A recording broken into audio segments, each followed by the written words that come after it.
अस्सलाम वालेकुम। और सब ही खरीद से हैं माशाल्लाह जी। असी रात के तकरीबन 8 बज गए ने, 8 तो उत्ते टाइम हो गया। तो असी हूँ बना लगे मैगी। ये टमाटर पाया, मिर्चा पाइया ने,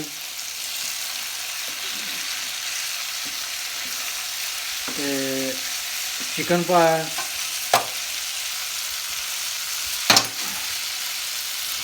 जी मैं ते इब्राहिम इब्राहिम इधर देखो। इब्राहिम मैगी तैयार कर लगे हैं। तो मैगी तैयार करके फिर तो तैयार करके मैगी दसने सर किस तरह बनती है मैगी।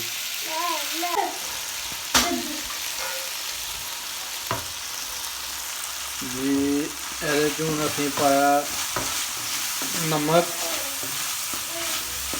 मिर्चें, जी मिर्चें डाल दी हैं। अभी थोड़ी हल्दी डालेंगे।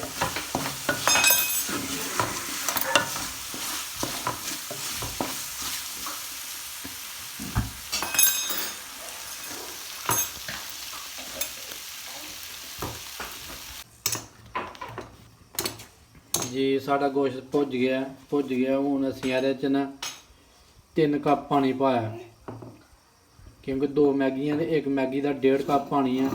असी ये 3 कप पानी पाया। तो हूँ असी ये मैगी पान लगे हैं।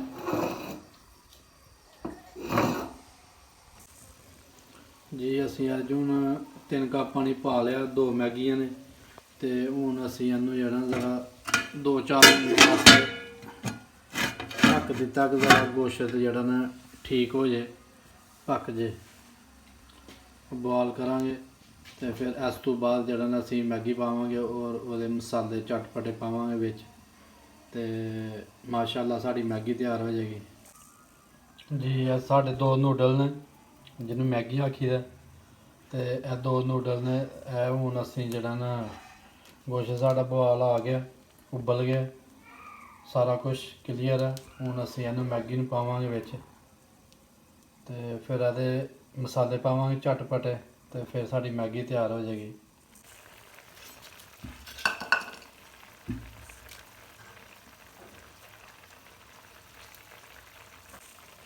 लो जी साड़ा चिकन जड़ा ना मैगी का वो तैयार हो गया। तो असी हूँ ये मैगी पान लगे। ये 2 मैगियां ने, तो यह 2 मैगियां का सिस्टम है साढ़े कोल। ये 2 मैगियां पा दित्तियां ने।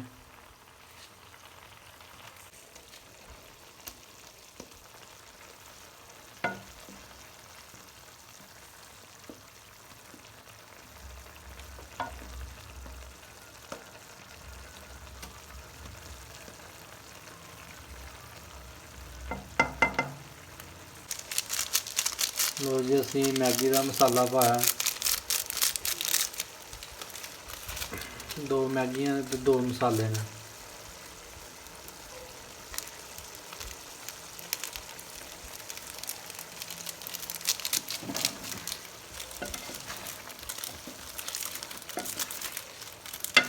क्योंकि असी पहली बारी बनाने लगे हैं, अगे कदे नहीं बनाई, बुढ़ियाँ बनांदियां ने। तो अज असी आपे ट्राई कर लगे हैं कि किस तरह की जड़ा ना बनती है।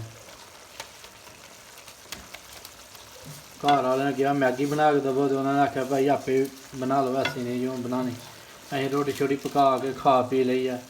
असी आख्या कोई नहीं गल, जिस तरह की भी चटपटी बनेगी, मज़े वाली बनेगी या बगैर मज़े की बनेगी, असी हूँ आपे ही बनानी है। तो यह हूँ सारिया चीज़ां विच मिक्स करके तो इनू हिला दिता। तो हूँ असी थोड़े मिनट वास्ते जड़ा 2-3 मिनट वास्ते जड़ा ना दिता उत्ते। लो जी साड़ी मैगी तैयार हो गई है। असी हूँ इनू कोलियां च पा के तो दिन्ने घर वाले बन गए अज। तो साड़ी मैगी किस तरह की तैयार हुई है।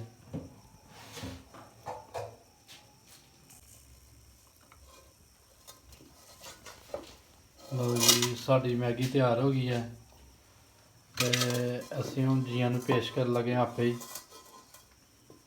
ਜੀ ਆਪਣੇ ਆਪਣੇ ਰੂਮ 'ਚ ਵੜੇ ਦੇ ਨੇ ਤੇ ਅਸੀਂ ਹੁਣ ਉਹਨਾਂ ਨੂੰ ਮੈਗੀ ਖਿਲਾਉਣ ਲੱਗੇ ਹਾਂ।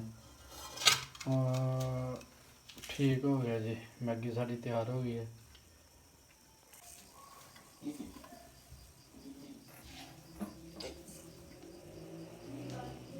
ਲਓ ਜੀ ਸਾਡੀ ਮੈਗੀ ਤਿਆਰ ਹੋ ਗਈ ਹੈ, ਅਸੀਂ ਹੁਣ ਲੈ ਕੇ ਚੱਲੇ ਹਾਂ ਕਮਰੇ 'ਚ ਤੇ ਹੁਣ ਚੱਖ ਕੇ ਬਤਾਵਾਂਗੇ ਕਿ ਕਿਸ ਤਰ੍ਹਾਂ ਦੀ ਬਣੀ ਦੀ ਹੈ। जैसी भी बनेगी अच्छी ही होएगी।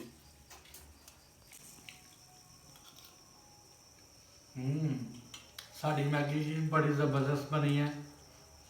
सिर्फ की होया कि थोड़ा जिहा नमक जड़ा ना वो ज़्यादा हो गया। तो जी माशाल्लाह पहली बारी बनाई है तो बड़ी बेहतरीन बनी है।